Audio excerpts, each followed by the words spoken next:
18 శక్తిపీఠాలలో అమ్మవారు ఎక్కడ ఎలా వెలిసిందో 8 ఊర్లలో ఉన్న అమ్మవారిని చూసామండి. ఏ శివరాత్రి రోజైతే మనందరం శివయ్య సన్నిధిలో ఉన్నామో ఆయనకి రోజు చాలా మంది ఏదొచ్చినా రాకపోయినా బ్రహ్మ మురారి సురాచిత లింగం అంటూ లింగాష్టకాన్ని చదువుతారు. అది చదువుతో సంబంధం లేదు.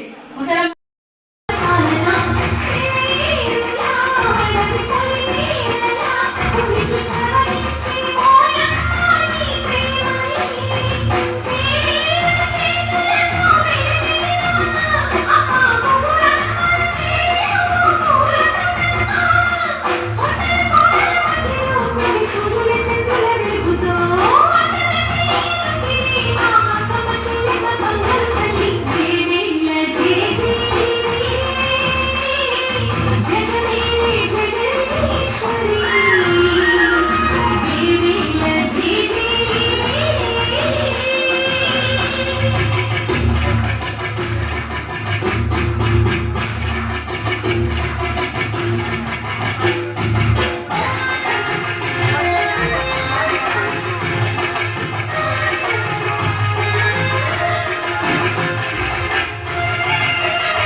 ఆ శివయ్య మనస్ఫూర్తిగా వేడుకుంటూ ఆ అమ్మాయి ఇంకా బాధపడుతుంది.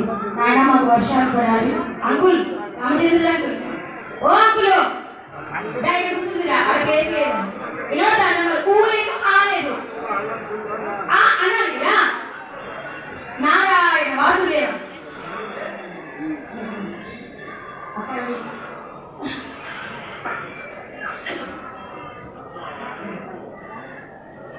ఆ అమ్మ ఇందాక నుంచి స్వామి స్వామి జర గట్టిగా నాకు తల మీద నుంచి అమ్మ దాదాపు 10-12 రోజులలో ఖచ్చితంగా వాన పడుతుందమ్మా. అది గట్టిగా రావాలని ఒక్కసారి గట్టిగా స్వామివారిని అడుగుతాం. ఓం నమః శివాయ, ఓం నమః శివాయ. అడిగిన అమ్మాయినా పెట్టినాడు అంతే కదమ్మా. అన్నం వండాడు పెట్టింది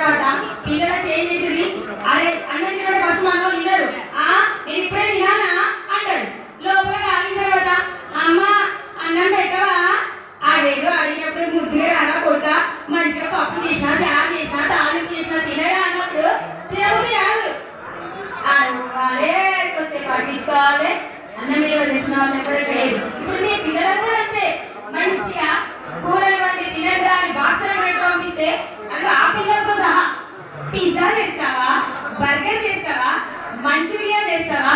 పాప పెద్దవాళ్ళగా పేరు తెలియదు కావచ్చు. ఒకప్పుడు ఆ అమ్మ వయసులో కాదు, మా వరకు చెప్తున్నా వినండి. ఇప్పుడు నాకు 44 సంవత్సరాలు.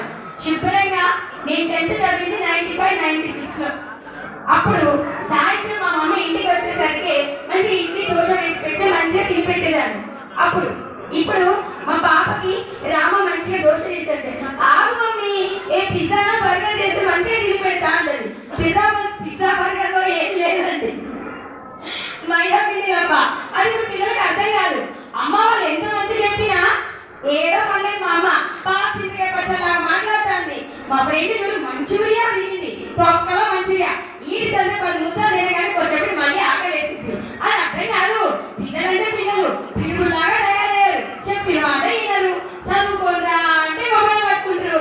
సినిమా అంటే మాత్రం సంకలనం వేసుకుంటారు. ఏ సినిమా వదలరా, మరేకో సినిమా పోదామా, ఏ సినిమా వచ్చింది మధ్యలో మర్చిపోయింది. అమ్మో పర్లేదు, ఎవరు చెప్పట్లేదంటే పర్లేదు, గ్రేటే. ఎవరు ఏం చెప్తారు కానీ ఏమవుతుంది. మిరపకాయ